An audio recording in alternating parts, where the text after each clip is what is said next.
Alors, ne travaillez que sur une partie de l'image.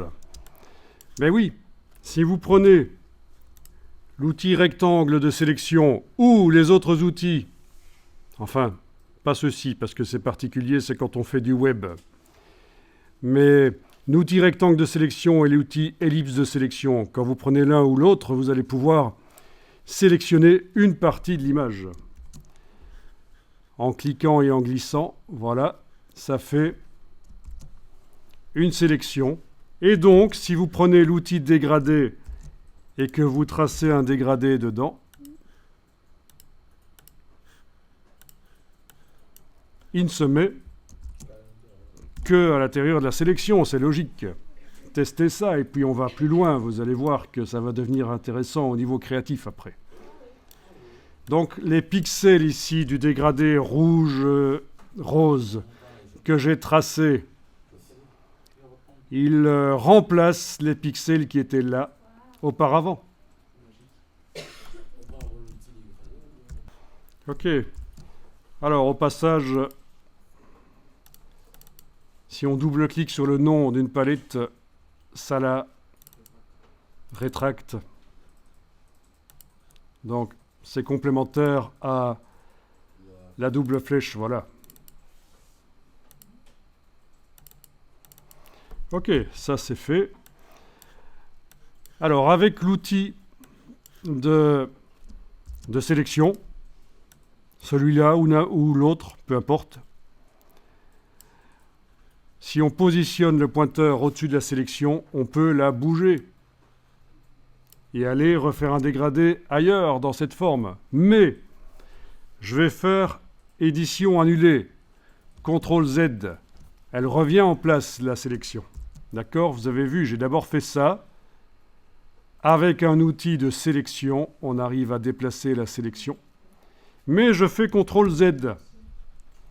Commande Z sur le Mac, CTRL Z sur le PC. Elle revient en place.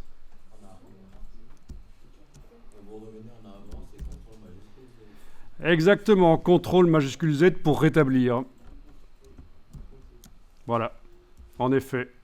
CTRL Z pour annuler, CTRL majuscule Z pour rétablir. C'est très intéressant pour voir l'avant-après quelque chose. Mais là, voilà, elle est revenue en place.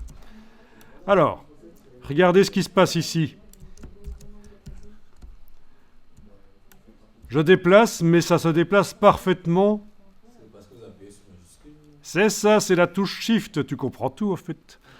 Alors, vous avez des lignes roses qui apparaissent à certains moments. C'est les repères commentés, c'est pas très important ici. Mais voilà. Et on lâche le bouton de la souris, puis la touche majuscule. Donc, essayez ça, déplacer la sélection avec la touche Shift.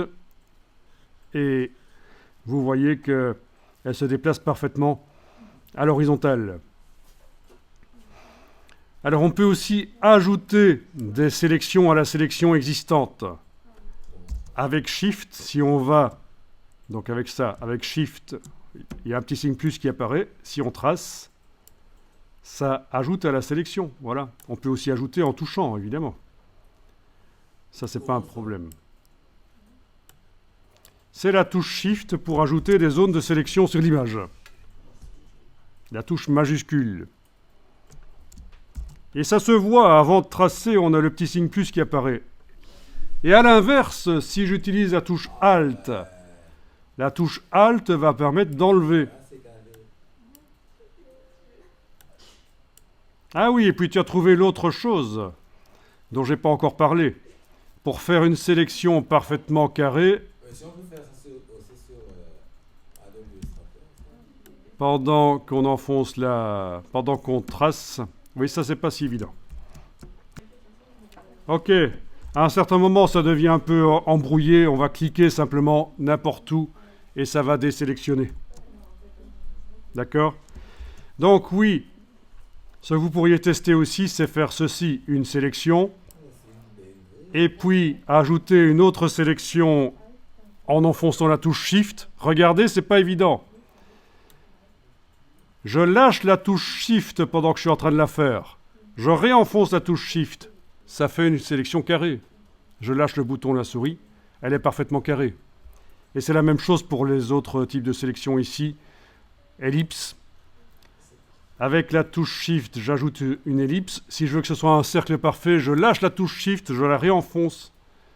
Voilà. Parce que la touche Shift a plusieurs fonctions. Là, on l'utilise pour dire qu'on ajoute à une sélection existante, mais en plus, pour que ce soit un cercle parfait, voilà, ou un carré parfait.